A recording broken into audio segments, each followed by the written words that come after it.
전능하사 천지를 만드신 하나님 아버지를 내가 믿사오며 그 외아들 우리 주 예수 그리스도를 믿사오니 이는 성령으로 잉태하사 동정녀 마리아에게 나시고 본디오 빌라도에게 고난을 받으사 십자가에 못 박혀 죽으시고 장사한 지 사흘 만에 죽은 자 가운데서 다시 살아나시며 하늘에 오르사 전능하신 하나님 우편에 앉아 계시다가 저리로서 산자와 죽은 자를 심판하러 오시리라. 성령을 믿사오며 거룩한 공예와 성도가 서로 교통하는 것과 죄를 사하여 주시는 것과 몸이 다시 사는 것과 영원히 사는 것을 믿사옵나이다. 아멘.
주님께서 예언자 나단을 다윗에게 보내셨다.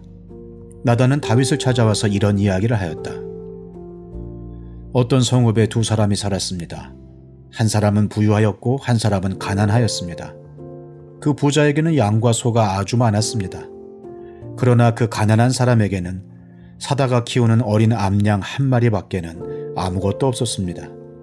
그는 이 어린 양을 자기 집에서 길렀습니다. 그래서 그 어린 양은 그의 아이들과 함께 자라났습니다. 어린 양은 주인이 먹는 음식을 함께 먹고 주인의 잔에 있는 것을 함께 마시고 주인의 품에 안겨서 함께 잤습니다. 이렇게 그 양은 주인의 딸과 같았습니다.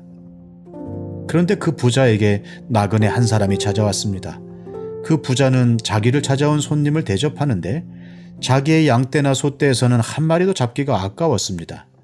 그래서 그는 그 가난한 사람의 어린 암양을 빼앗아다가 자기를 찾아온 사람에게 대접하였습니다.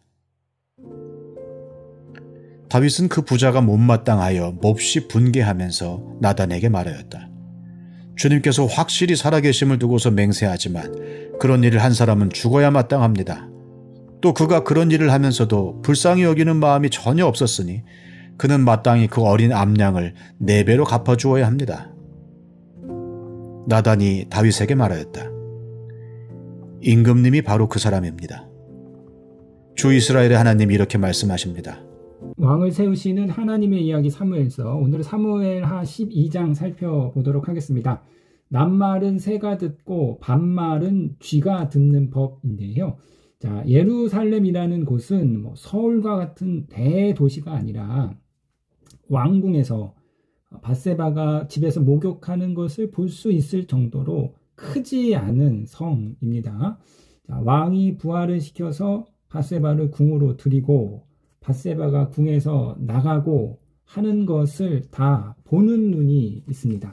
요압이 우리아를 죽이라는 왕의 명령에 아무런 의심을 품지 않고 신속하게 처행한 것도 전쟁터에 나가 있는 이 요압조차도 이러한 저런 소문을 듣고 상황을 알고 있었던 것이지요. 자, 다윗과 밧세바에 대한 소문이 무성했는데 우리아가 전쟁터에서 죽고 그의 장례가 끝나자마자 왕이 우리아의 아내를 곧장 취하는 것을 보고 무성했던 소문이 사실로 증명이 되었습니다. 자, 그러나 어느 누구도 직접 이 사실을 문제 삼을 수 없었는데요. 왜냐하면 다윗은 살아있는 권력이기 때문입니다. 자, 모두가 쉬쉬하고 다윗의 죄를 공론화하지 못하는 그때에 자, 하나님께서는요, 선지자 나단을 통해서 다윗의 죄를 직접 밝히십니다. 권력이 두려워서 모두가 침묵하고 있을 때 권력의 죄를 지적하는 사람이 바로 선지자이고, 이러한 종교적인 역할을 선지자적 사명이라고 말하고 있습니다. 자, 이 종교의 선지자적인 사명을 통해서 부패하고 타락한 권력을 견제할 수 있고요. 또 그 권력자들의 죄를 널리 밝히는 것, 이것이 종교의 선지자적인 사명이지요. 자, 이에 대해서 이사야서 58장 1절을 보시겠는데요. 자, 이사야서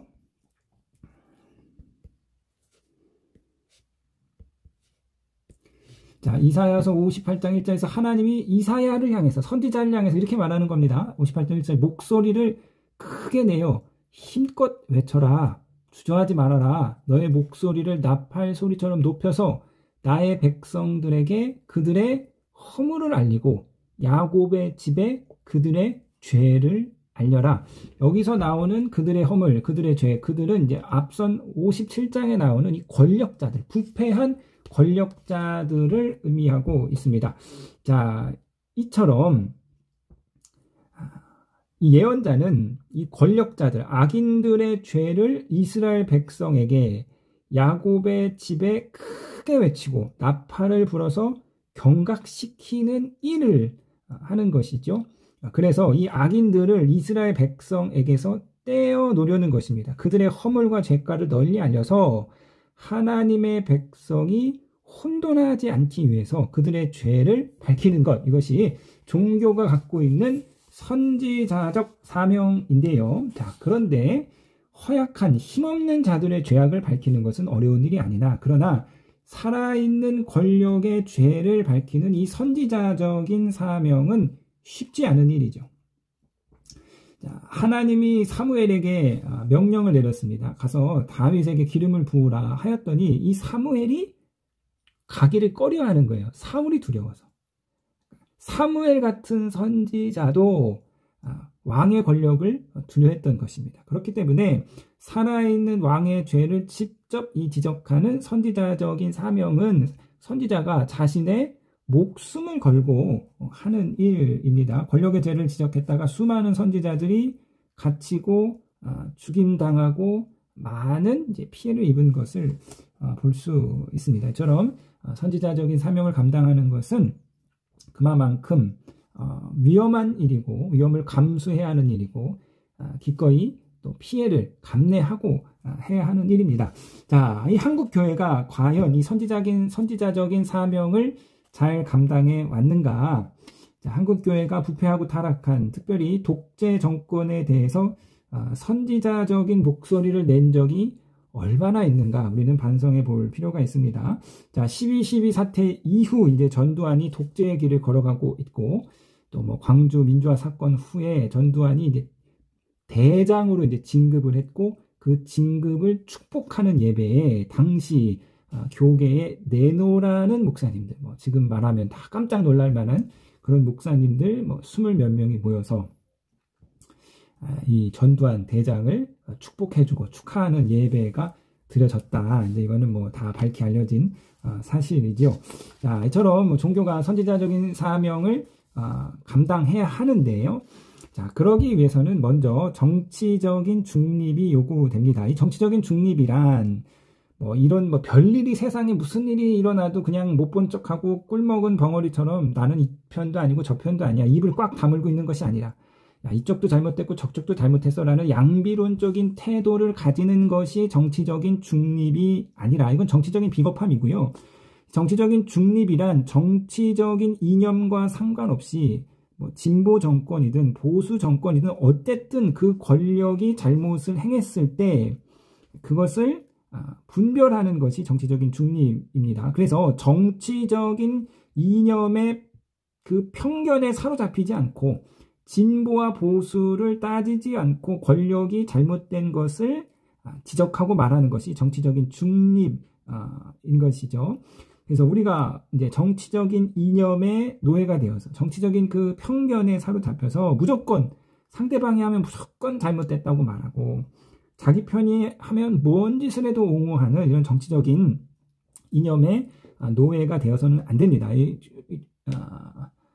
종교는 정치적인 이념을 초월하여 있는 것이죠. 기독교의 진리는 진보와 보수의 이념 그 위에 존재하는 것이 기독교의 진리인데 이 기독교의 진리가 정치 이념의 노예가 되는 것은 결코 바람직하지 않습니다. 그러므로 교회와 성도가 진보도 아니고 보수도 아니고 정치적인 중립의 관점에서 이 세상을 향한 선지자의 역할을 온전히 감당할 때 이 땅의 권력의 부패를 막을 수 있고 세상의 빛과 소금의 역할을 감당할 수 있습니다. 자, 다시 한번 하나 더 지적하고 싶은 것은 이제 예수님께서도 이런 선지자적인 사명을 감당을 하셨죠. 이 독사의 새끼들아 이러면서 아주 험한 말 많이 하셨는데요.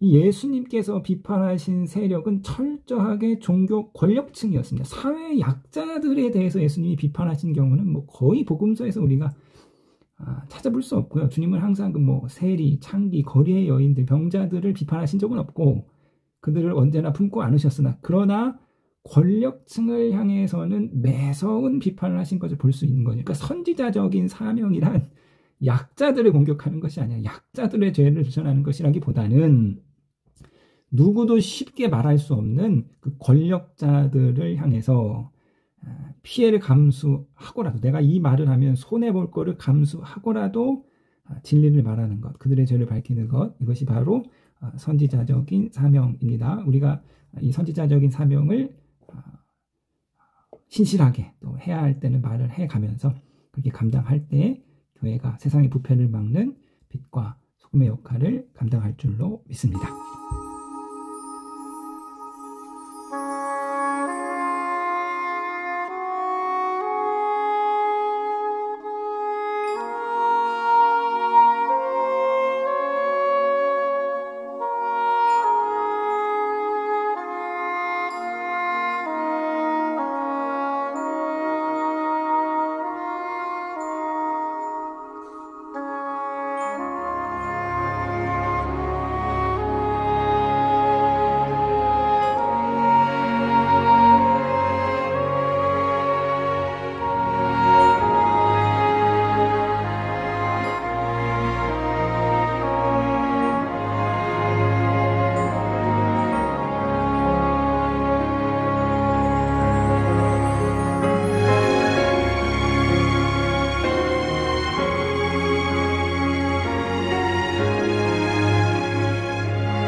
하늘에 계신 우리 아버지여, 이름이 거룩히 여김을 받으시오며 나라에 임하옵시며 뜻이 하늘에서 이룬 것 같이 땅에서도 이루어지이다.